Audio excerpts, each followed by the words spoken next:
शुरू करते थे जब तक वो नहीं आते। तो बेटा, आज का हमारा टॉपिक रहेगा कम्युनिकेशन, संवाद। ठीक है। हाँ गलत। तो मैं आपके सामने स्क्रीन शेयर करता हूँ।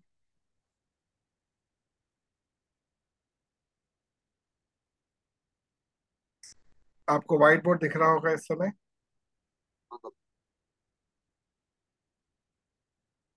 वेल,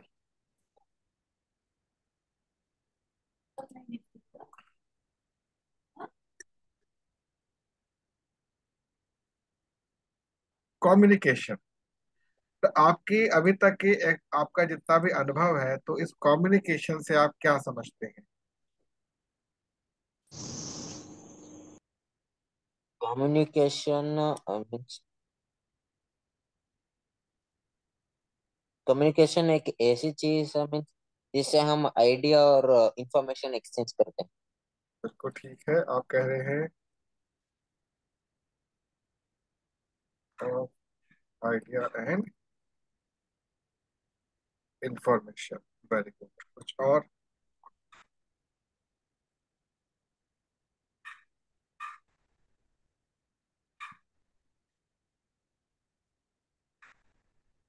और एक्सपीरियंस।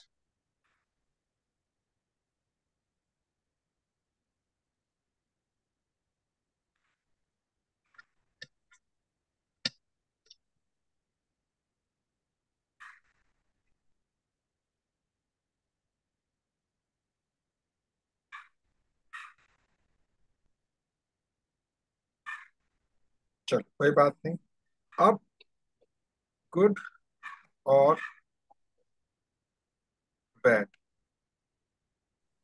ये दो लेवल होते हैं हमारे कम्युनिकेशन के। गुड कम्युनिकेशन है, बैड कम्युनिकेशन। हमारे एक नए मित्र ऐड हुए हैं, जरा उनसे बात किया जाए। नमस्कार। नमस्कार जी। कैसे हैं आप? बढ़िया है। बहुत बढ़िया। महेंद्र भाई से मेरी बात हुई थी आपको लेकर। तो आपका बच्चा कौन सी कक्षा में पढ़ रहा है इस समय? अभी जाएगा कॉलेज में। कॉलेज में। ठीक है। तो ट्वेल्थ उसने कैसे स्टैंडर्ड से की है? कॉमर्स स्टैंडर्ड से की अभी। कॉमर्स से किया है। अभी रिजल्ट सबमिटेड है उसका। रिजल्ट अवेटेड है, तो उसका 11th में रिजल्ट कैसा था बच्चे का आपके? रिजल्ट तो बढ़िया है। बढ़िया रहा। तो आपका शुभ नाम मैं जानना चाहूंगा। हसमुख। हसमुख नाम है जी आपका। तो हंस हंस लिया कि हम्म, जी आपका नाम अच्छा अच्छा, आप ही तो हाँ नाम जी। है। हाँ जी।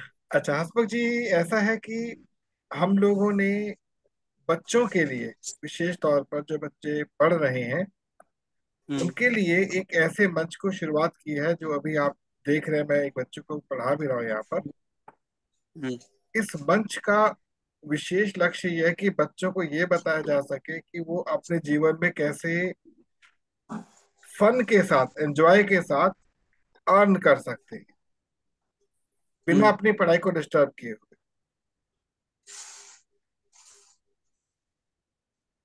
अब बात समझे मेरी? हाँ। नॉर्मली क्या होता है कि आज आप देख रहे हैं जिस प्रकार से जनसंख्या बढ़ रही है, इनफैक्ट अब तो भारत नंबर 1 पे आ चुका है सरकारी आंकड़ों के अनुसार।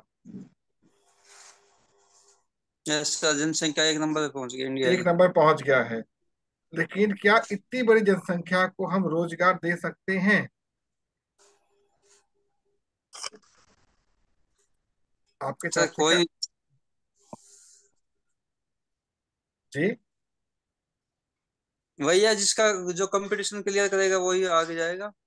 और अगर मैं क्योंकि आपसे, रोजगार तो नहीं। जी बिल्कुल आप ठीक का, जो कंपटीशन क्लियर करेगा वही जा पाएगा। और जो कंपटीशन क्लियर नहीं कर पाएगा उसके लिए? उसके लिए तो वही देखेगा। प्राइवेट जॉब वगैरह जो है। और प्राइवेट जॉबें कितनी मिल पाएंगी उसको? प्राइवेट जॉब तो सर मिल जाएगी लेकिन वही है उसमें आदमी का बस खर्चा ही चलेगा। जी। मैं आपको अपना अनुभव बताता हूँ। मैंने अपना जो इंजीनियरिंग है वो 2001 में कंप्लीट किया था। और उस समय जो हम लोग का सैलरी पैकेज था वो था 15 से 20 हजार रुपये मंथली का, उस समय। हम्म। तो उस समय के हिसाब से भी कम माना जाता था, बट हेल्दी था फिर भी। पेट्रोल हम्म। 26 रुपये लीटर था उस समय, 24 रुपये लीटर पेट्रोल था उस समय। आज की डेट में जो बच्चा इंजीनियरिंग करके बाहर निकल रहा है उसकी सैलरी कितनी है? 30 से 35 हजार। बहुत हाई बता रहा हूँ हम्म। सैलरी। लेकिन एक सामान्य व्यक्ति का जो सैलरी पैकेज है वो 10 से 15 हजार के आसपास अटका हुआ है। पेट्रोल है 100 रुपये लीटर। आप समझे? तो प्रॉब्लम यहाँ पर यह है कि बच्चों को स्कूल में वो चीज नहीं दी जा रही जिससे कि उनका करियर बन सके। केवल खाना पूर्ति हो रही है, और इतनी भीड़ इकट्ठी हो चुकी, किसको दे तो दे क्या? स्कूल वाले गलत नहीं है, हम गलत नहीं, तो गलत कौन है वास्तव में? हमारा सिस्टम जो है उसको रीडिजाइनिंग की जरूरत है। हमारे इस मंच पर उसको ये फायदा होगा कि हम उसको वो पढ़ाएंगे जिससे वो बहुत जल्दी अपने पैरों पे खड़ा हो जाएगा।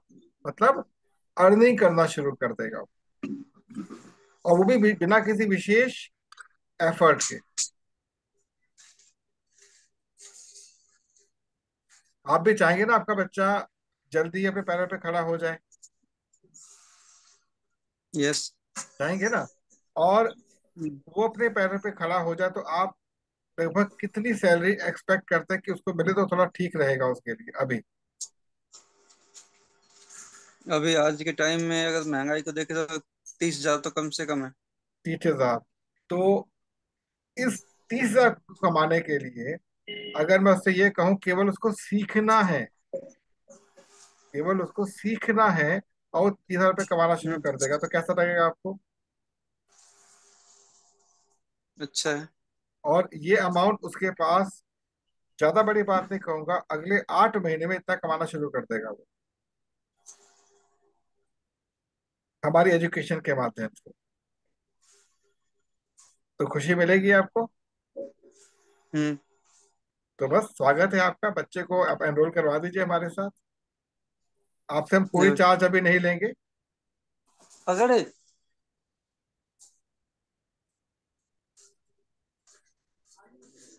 ले रहे बात तो कर। कर ले, ये दिक्कत है। अच्छा, सुन तो ले मीटिंग में। ये पकड़। देख, काम की बात ही बताएंगे ना कुछ। लेंगे। ये छोड़। अरे सुन ले, जैसे कुछ पकड़। शर्मा रही है। पकड़ तू। प्रियांशु। आर्यन। ये है। कोई बात नहीं। हाँ, ले बैठ जा। मन्ना मन्ना ही कर रही बात। नहीं। हेलो। हंसू जी। हाँ हंसू जी, कोई बात नहीं, मैं जानता हूँ बच्चा ऐसा होता है। हम भी ऐसे ही थे। हम्म। हम भी ऐसे ही थे। कोई बात हम्म। नहीं। आप आराम से बात कीजिएगा। हम्म। पहली बार में कोई भी व्यक्ति, चाहे मैं हूं चाहे कोई भी, सामने आना आसान नहीं होता, बात करना आसान नहीं होता। क्योंकि बच्चे के साथ अभी आप लोग हैं ना, उसको उसको उसका पालन पोषण हो रहा है, तो बच्चे को पता ही नहीं। हम्म। तो आप आराम से बात कर लीजिएगा, और हम्म। उसके बाद जब से आप चाहेंगे तब से बच्चे की क्लास से आप शुरू कर देंगे। और बच्चा एक बार जुड़ ठीक। गया ना, उसके बाद आपको कहने की आवश्यकता नहीं, बेटा तो क्लास में बैठ जाओ, खुद ब खुद आएगा। हम्म। एक बार बैठ जाए बस। ठीक है, आप बिल्कुल निश्चिंत रहिए। बच्चे का नाम क्या है? आर्यन। आर्यन नाम है। तो आर्यन को लेकर आप निश्चिंत रहिए, वो खुद ब खुद आएगा। हम्म। ठीक। ठीक है। आप बस ये कहिएगा ठीक। कि आपको वो मिलने वाला जो आप चाहते हो। बाकी हम पर ठीक है। छोड़ दीजिए। ठीक है। हम्म। हम्म। तो अगली बार आपसे बात होगी, एक बार आप पर्सनली हम्म। बात कर लीजिएगा दोबारा से उससे, और फिर हम्म। हमसे बात कीजिएगा। ठीक है। ठीक ठीक, नमस्कार। नमस्कार।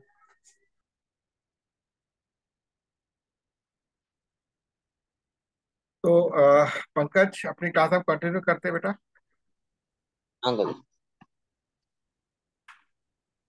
आपको जो अभी हमने बात की है, कम्युनिकेशन की बात हम जो कर रहे हैं, इसके अंदर हम लोग कहते हैं गुड या बैड। तो सबसे पहले हमको ये पता होना चाहिए गुड और बैड का बेसिक डिफरेंस क्या है।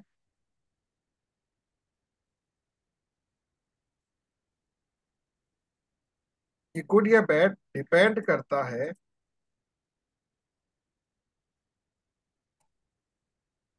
लेवल के ऊपर, कि आपका कॉन्फिडेंस लेवल कैसा है। जैसे भी आपने आर्यन को देखा, आर्यन बहुत अच्छा बच्चा है, लेकिन उसकी अभी पुरानी हैबिट्स जो है वो अभी उसको बैड कम्युनिकेशन क्यों ले गई है, क्योंकि उसके अंदर एक अपने अंदर से कॉन्फिडेंस नहीं है बात करने का किसी अननोन से। बट अगर उसको हल्का सा उसके अंदर एक पॉइंट ऐड कर दिया जाए तो वो बहुत अच्छा काम कर सकता है। तो कॉन्फिडेंस लेवल जो होता है, या आपका जो कम्युनिकेशन लेवल अच्छा होने के लिए आपको चार पैरामीटर पे काम करना बहुत जरूरी होता है। पहला होता है टेक्स्ट मोड, लिखकर, लिखना है आपको, जिसको हम लोग अपनी प्रोफेशनल भाषा में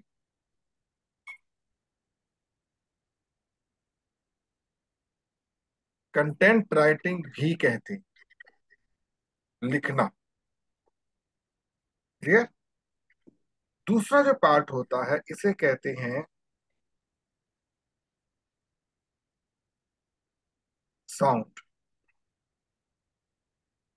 मीन्स स्पीक, कुछ बोलना आपको आना चाहिए। इसी में तीसरा पार्ट होता है, वो कौन सा होता है?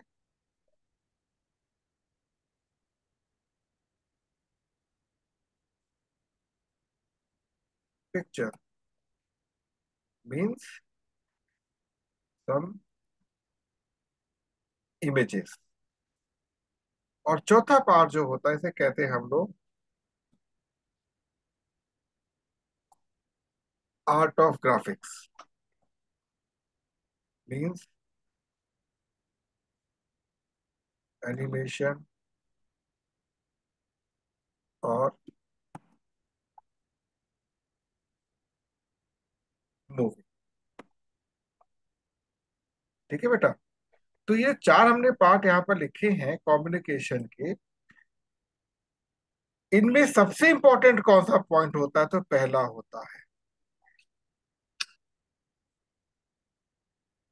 जिसको लिखना आ गया उसकी बुद्धि को समझना आसान हो जाता है।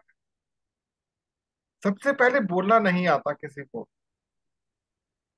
कम्युनिकेशन के अंदर, जबकि हम बोलना शुरू कर देते हैं, बातचीत हम लोग करते हैं, लेकिन इसमें क्या होता है हमारा कॉन्फिडेंस लेवल डेवलप नहीं हो पाता। फॉर एग्जाम्पल, मैंने आपके सामने ये कप को रखा, ये कप है, और बताइए कप है भाई, कप, CUP, कप। इसमें हम लोग चाय, पानी, कोल्ड ड्रिंक कुछ भी पी सकते हैं। तो आपने क्या किया, इसको यहाँ पर ऐड कर लिया। कि अगर ये चीज आपके पास आई तो क्या बोलेंगे? कप बोलेंगे। ठीक है। लेकिन अगर आपको किसी ऐसे व्यक्ति से बात करनी है जिसको कि जो देख नहीं सकता, तो बोल दोगे। सुन नहीं सकता तो लिखना पड़ेगा, और देख सकता है वो। तो अलग अलग मोड होते हैं, लेकिन अल्टीमेटली आपको इसको समझाने के लिए एक ऐसी टेक्निक का इस्तेमाल करना होगा ताकि हर डायमेंशन से आपको वो समझ सके, आपको समझा सके। तो सबसे पहला क्या होता है कि हम किसी भी ऑब्जेक्ट को बाय नेम डिफाइन करते हैं। तो होता क्या, ये जो second, third and fourth level जो है, इसको तो हम लोग यूज बहुत कर चुके हैं, करते भी हैं। स्टिल हमारा कॉन्फिडेंस लेवल डेवलप नहीं हो पाता। और जब कॉन्फिडेंस लेवल डेवलप नहीं हो पाता तो हमारे अंदर कम्युनिकेशन वाला पार्ट अच्छा नहीं बन पाता।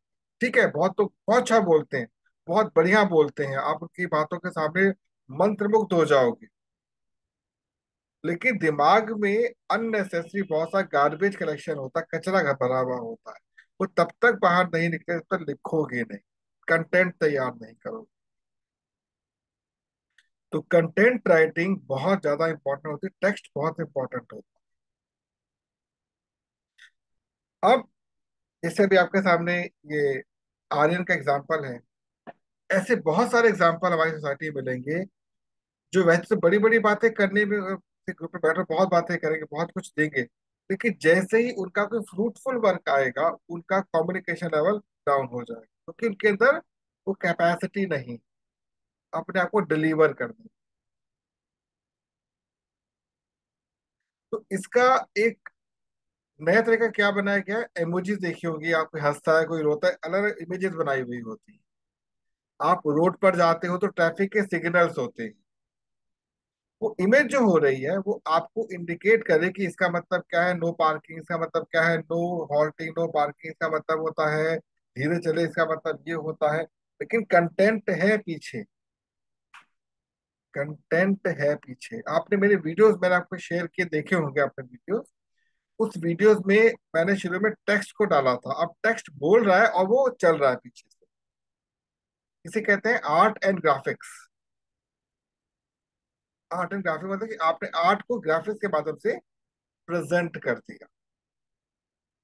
पर जब तक आपका कंटेंट तैयार नहीं है तब तक आप कम्युनिकेशन के ऊपर फोकस नहीं कर सकते। तो मैंने आज बात की कम्युनिकेशन की। अब मान के चलो आपसे मैं कह रहा हूं इस काम को आप करें, तो आपका सबसे पहला क्वेश्चन आएगा क्यों करें, क्यों सीखें, क्यों आगे बढ़ें। तो हम सभी लोगों को अपने आप को कहाँ प्रेजेंट करना होता है, मार्केट। हम जब तक मार्केट में नहीं जाएंगे हमको ये नहीं पता चलेगा कि कौन सी चीज कैसे और कहाँ से मिलती है। अभी तो क्या होता था कि हम छोटे हैं, हमको हमारे माता पिता ने अभिभावकों ने खाना ला कर दिया, बेटे खाना खा ले पेट भर ले। लेकिन वो जो भोजन था जो आपने खाया या जो खाने जा रहे हैं भोजन को, वो भोजन आप तक पहुंचा कैसे, सोर्स क्या है उसका। आप दुकान पर पहुंच गए सोर्स के लिए, पर देगा क्यों, क्या उसको पैसा देंगे, पर पैसा कहाँ से आएगा, जब आप उसके लिए एफर्ट्स देंगे थोड़े से। आनंद के पिताजी ने एक बात बोली कि कंपटीशन फेस करना पड़ता है। तो कंपटीशन कौन फेस करता है, तो एक ही मोड को बार बार अचीव करने का प्रयास करता है। मतलब बहुत सारे लोग एक ही मोड में भिड़े हुए हैं, सीटें कम हैं और लोग ज्यादा हैं। क्यों, क्योंकि उनको अच्छे लोगों की जरूरत है, तो भीड़ में से वो चूज कर लेंगे। लेकिन अगर मैं आपको ही इतना डेवलप कर दूं, इस लेवल पे आपको खड़ा कर दूं कि आपको लोग ढूंढे, तो वो अच्छा है या सेकंड मोड अच्छा है। क्यों पंकज, अंकल जी। भाई आम का पेड़ है, आम के पेड़ को खोजते खोजते हम उसके पास जाते ना कि वो हमारे पास आता है। कुएं को या नदी खोजते हुए हम उसके पास पहुंचते ना कि वो हमारे पास आता है। तो हमें अपने कम्युनिकेशन लेवल को इस स्तर पे खड़ा करना है कि जो भी कुछ हम अचीव करना चाहते हैं वो हमारे पास अपने आप आए, हमें उसके पास ना जाना पड़े। और ये तब पॉसिबल है जब आपका कम्युनिकेशन, इसके लिए आपका जो अल्टीमेट टारगेट क्या होना चाहिए, ब्रेन डेवलपमेंट। आपके ब्रेन का डेवलपमेंट होना चाहिए। इस समय आप 12th क्रॉस कर चुके हो। अगर मैं आपके सामने 8th का या 9th का कोई भी क्वेश्चन लेकर आता हूं, तो क्या आप उसको सॉल्व कर सकते हैं। अंकल। और अब उसी क्वेश्चन को मैं आपसे कहता हूं कि जब आप एट्थ या नाइन्थ में थे तब आपको सॉल्व करने को दिया जाता था, तब क्या आप सॉल्व कर सकते थे? नहीं अंकल, क्यों? तो तब हमने सीखा नहीं था। ठीक है, सीख लिया पूरे साल आपने, एग्जाम भी दिया लास्ट में, तब भी एग्जाम देते समय आपके अंदर घबराहट थी, डर था, होता है ना? अंकल, क्योंकि आपका भी ब्रेन डेवलप नहीं हो पाया एट्थ को लेकर। प्लस वो एक एक्सपेक्टेशन के लिए भाग रहा है कि नंबर लेने हैं, पास होना है। जब कभी भी आपने एक्सपेक्टेशन को हटा दिया, डर को हट जाएगा अपने आप ही। आज क्योंकि आप एट्थ क्रॉस कर चुके हो, आप एग्जाम दो चाहे मत दो, आपके ब्रेन को कोई टेंशन नहीं। तो ब्रेन का डेवलपमेंट जो होता है वहां पर आकर रुक जाता है जब हम अनवांटेड एक्सपेक्टेशन पालते हैं। आप बस ब्रेन को डेवलप कर दीजिए, एक्सपेक्टेशन अवेलेबिलिटी में कन्वर्ट हो जाती है, अवेलेबल हो जाएगी चीजें अपने आप। जैसे आप जब किसी खाली बस में चढ़ते हैं तो पूरी बस खाली, कहीं बैठ जाइए, सीट अवेलेबल कर लीजिए। वही जब बस भर जाती है तो आप खड़े खड़े सफर करना पड़ता है आपको, ऐसा होता है ना? तो सबसे अंकल, पहला काम क्या है कि आप with the help of text आप पहले पेड़ खाली करेंगे, जो भी कुछ है लिख दीजिए पहले उसको। लिखने के बाद आप उस पर नई इमेज को क्रिएट करके डाल। अब क्यों करेंगे, प्रश्न उठता है क्यों करेंगे? अभी आप इस समय एक टेलीफोन के माध्यम से, मोबाइल के माध्यम से क्लास कर रहे हैं, है ना? हाँ अंकल। जो क्लास आप कर रहे हैं, इस क्लास को आप तक या मेरे तक पहुंचाने के लिए हम कई चीजों का इस्तेमाल कर रहे हैं। एक तो हम जूम एप्लीकेशन का इस्तेमाल कर रहे हैं, दूसरा मोबाइल डिवाइस का इस्तेमाल कर रहे हैं, तीसरा इंटरनेट का इस्तेमाल कर रहे हैं, चौथा उस कंपनी का जिसने कि इंटरनेट हमको प्रोवाइड किया हुआ है। तो अलग अलग बोर्ड इकट्ठे हुए तो आपका आज की क्लास आपके सामने चल रही। सिमिलरली आप जब अपनी सेवाओं को मार्केट को देंगे तो मार्केट उसके बदले आपको क्या देगी? अपनी सेवाएं आपको देगी।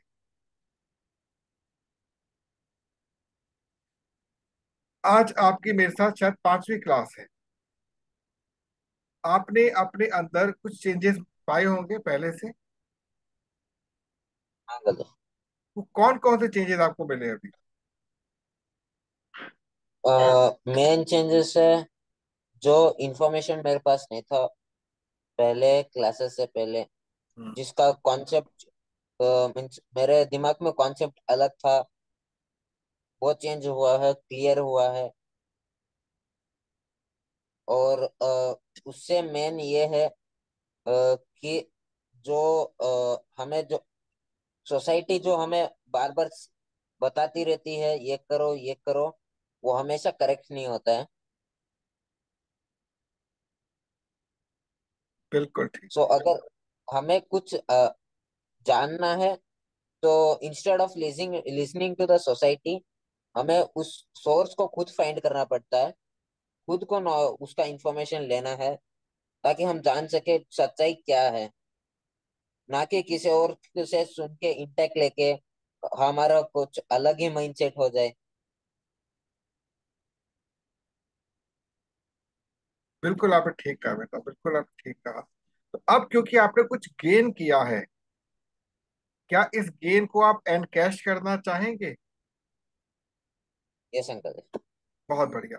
तो आपको करना क्या है, अपने सर्कल में इस गेन को आप अपनी एक्टिविटी से प्रमोट कीजिए। समझे बात को? एक होता है डायरेक्ट प्रमोट करना, एक होता है इनडायरेक्ट प्रमोट करना। डायरेक्ट में क्या होता है जी, मैंने एक कोर्स को ज्वाइन किया है जिसमें मुझको अपनी एजुकेशन का एक नया ही तरीका मिल रहा है सीखने का। मैं मार्केट को समझ पा रहा हूँ, खुद को समझ पा रहा हूँ, थोड़ा ही टाइम हुआ है और मैं कुछ सीख गया हूँ वहां पर।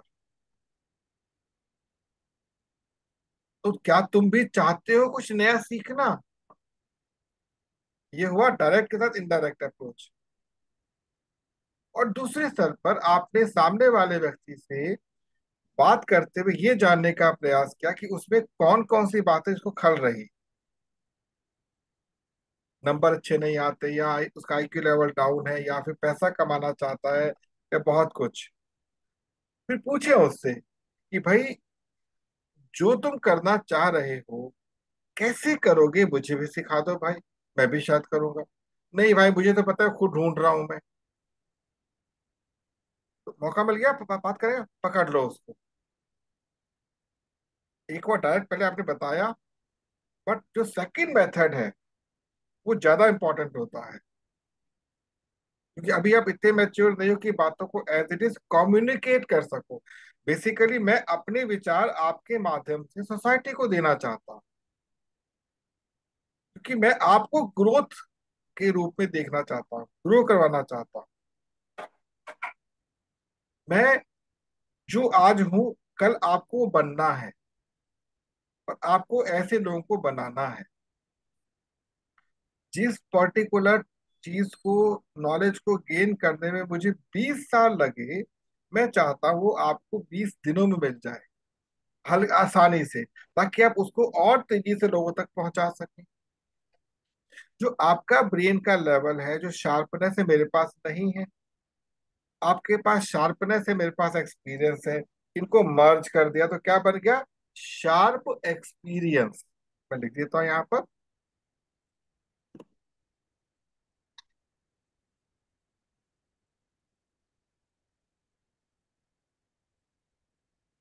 क्लियर? एक नया वर्ड है शार्प एक्सपीरियंस। कैसे बनता है? एक यंग ब्रेन, इसका माइंड शार्प चल रहा है, और एक एक्सपीरियंस जुड़ जाता है। जैसे कि बच्चे पढ़ रहे हैं, उनके साथ एक एक्सपीरियंस फैकल्टी जुड़ गई। जो फैकल्टी जुड़ी है उसके पास अनुभव था, आपके पास शार्पनेस मिल गया, तो ये शार्प एक्सपीरियंस क्या क्रिएट करेगा? क्या देगा बेटा, बताओ, सोचो, शार्प एक्सपीरियंस क्या देगा आपको? शार्प एक्सपीरियंस हमें राइट नॉलेज देगा। ठीक है, हो सकता है। कॉन्फिडेंस। नहीं। Right direction. क्लियर हो गया? हाँ अंकल। आपको राइट डायरेक्शन देगा। एक्सपीरियंस है, इसका मतलब ये नहीं डायरेक्शन है, शार्पनेस भी चाहिए उसकी। आपको कम्युनिकेशन स्किल इंप्रूव हो गई आपकी, बट अप्लाई कैसे करना ये तो नहीं पता ना भाई। अभी तक आप 12वीं क्लासेस तक पढ़ते हुए आए हो, बट कभी आपने डिलीवर किया किसी को? शायद नहीं, क्योंकि वो डायरेक्शन आपके पास नहीं था। इसके लिए एक्सपीरियंस चाहिए होता है। अब उदाहरण के तौर पे हमारे देश में बड़े बड़े प्लेयर खेलने वाले हैं, चाहे क्रिकेट हो, चाहे फुटबॉल हो, चाहे बैडमिंटन हो, वो अपने में बहुत एक्सपीरियंस्ड हैं। स्टिल उनको कोच दिया जाता है। आप तो कराटे सीख रहे हो, तो आपका भी कोई ना कोई कोच होगा। अंकल। जो कोच है उसका भी कोई कोच होगा, ध्यान रखना। हाँ जो अंकल। कोच क्यों है? क्योंकि एक्सपीरियंस है, लेकिन ये उसको इम्प्लीमेंट करने का अभी हमें पूरा पता नहीं। काफी हद तक ठीक बोला आपने, बट यहाँ पर पॉइंट दूसरा ऐड हो जाएगा। एक्सपीरियंस तो है उसके पास, एक्सपीरियंस है, पर उसको जो उसके पास नहीं देख पा रहा वो कोच देख पाएगा। ठीक है ना? आप अपने खेल में मगन हो चुके हो, बट आपको न्यूट्रली कौन देख पा रहा है साइड से? आपका कोच देख पा रहा है। और कोच को ही हम गुरु कहते हैं, जो उस गलती से आपको बाहर निकाल कर ला सके। आई होप ये बात आप समझ गए होगे जो मैं कह रहा हूँ। हाँ अंकल। ठीक है बेटा। तो आज आपने जिन चीजों को समझा, उसमें कौन कौन सी बातें आती हैं, बताइए। आज हमने जो सीखा मीन्स कम्युनिकेशन दो प्रकार के होते हैं, हम्म। गुड और बैड कम्युनिकेशन। हम्म। उसके चार मेजर जो कॉन्सेप्ट है वो है टेक्स्ट, हम्म। साउंड, पिक्चर, हम्म। एनिमेशन और मूवी। हम्म। नॉर्मल हम तीनों बाकी तीन यूज करते हैं टेक्स्ट के अलावा। लेकिन जो अगर हम टेक्स्ट को मीन्स इम्प्लीमेंट करने लगेंगे अपने जो यहाँ पे जो दिमाग में जो अलग कुछ आइडियाज आ रहे हैं या फिर और कुछ है, उसको नोट डाउन करेंगे तो ये खाली हो जाएगा और एक्स्ट्रा और ग्रो होने लगेगा। जैसे यस। कि अगर जैसे कि एग्जाम्पल अगर मैं दूं तो खेती करते हैं हम लोग, जो पहले की फसल काटेंगे तभी नहीं उगेगी फसल। तो इसलिए जो अगर हम पहले नोट डाउन नहीं करेंगे तो नई नया बहुत आइडियाज बढ़िया। नहीं है। बहुत सुंदर बताया बेटा, बहुत सुंदर। मैंने एक नई चीज सीखी आपसे, क्योंकि शार्पनेस है ना, और ये शार्पनेस है। और जैसे कि आपने बताया टेक्स्ट, टेक्स्ट मैंने बहुत बार देखा है। अगर आप कोई स्क्रिप्ट करने जा रहे हो पहले टेक्स्ट फॉर्म में आता है। कंपनी में कोई ग्राफिक्स है उसको टेक्स्ट फॉर्म में पहले लिखा जाता है। अगर कोई मूवी है उसका पहले टेक्स्ट फॉर्म में स्क्रिप्ट लिखा जाता है। क्योंकि पहले अगर टेक्स्ट में हो जाएगा तो कोई मीन्स अगर हमारे दिमाग में है तो जैसे सबकॉन्शियस माइंड और कॉन्शियस माइंड रहता है, सो इन्फॉर्मेशन अदला बदली हो सकती है लेकिन टेक्स्ट फॉर्म में नहीं होती। सो नेक्स्ट आपने बताया कि जैसे ये सब दो टाइप के कम्युनिकेशन होते हैं, डायरेक्ट कम्युनिकेशन, इनडायरेक्ट कम्युनिकेशन। सो उससे मेरे को ये एग्जांपल मिला है कि डायरेक्ट कम्युनिकेशन में अगर कोई पर्सन है, पर्सन ए, सो डायरेक्ट कम्युनिकेशन में हम क्या कर रहे हैं, वो डिमांड उसको दे रहे हैं, उसकी सप्लाई उसके पास उसकी सप्लाई हम पूरी नहीं कर रहे हैं, हम डिमांड दे रहे हैं। इनडायरेक्ट में वो अपना डिमांड हमको बता रहा है, उसके लिए यस। हम सप्लाई दे रहे हैं। यस। यस। तो इनडायरेक्ट में हम उसकी डिमांड तो पूरी कर रहे हैं, डायरेक्ट में हम उसको डिमांड फोर्सफुली दे रहे हैं। तो ये ग्रेट। आप समझ में अंकल। बहुत बढ़िया बेटा, मजा आ रहा है सुनकर आपसे। अब आप इसको अप्लाई करेंगे अपने सर्कल में, ठीक है? आपको मैं नेक्स्ट टाइम ये बताऊंगा कि सर्कल पेनिट्रेट कैसे किया जाता है, बाजार को खोला कैसे जाता है। जब तक बाजार नहीं खुलेगा आप कुछ नहीं कर पाएंगे। कुछ कहते मेरे को दोस्ती नहीं है, मैं जानता ही नहीं किसी को, और 1 घंटे में उसके पास 1,000 लोगों की लिस्ट खड़ी कर दूंगा। अब 1,000 लोग 1 घंटे के अंदर, एक टेक्निक होती है। तो ठीक है बेटा, थैंक यू सो मच, आपने क्लास को ज्वाइन किया। इसका वीडियो बेटा अपलोड कर दूंगा मैं, फिर बात करेंगे, हाँ? ठीक है परसों अंकल। सेम टाइम, ठीक है? टेक केयर बेटा। ओके।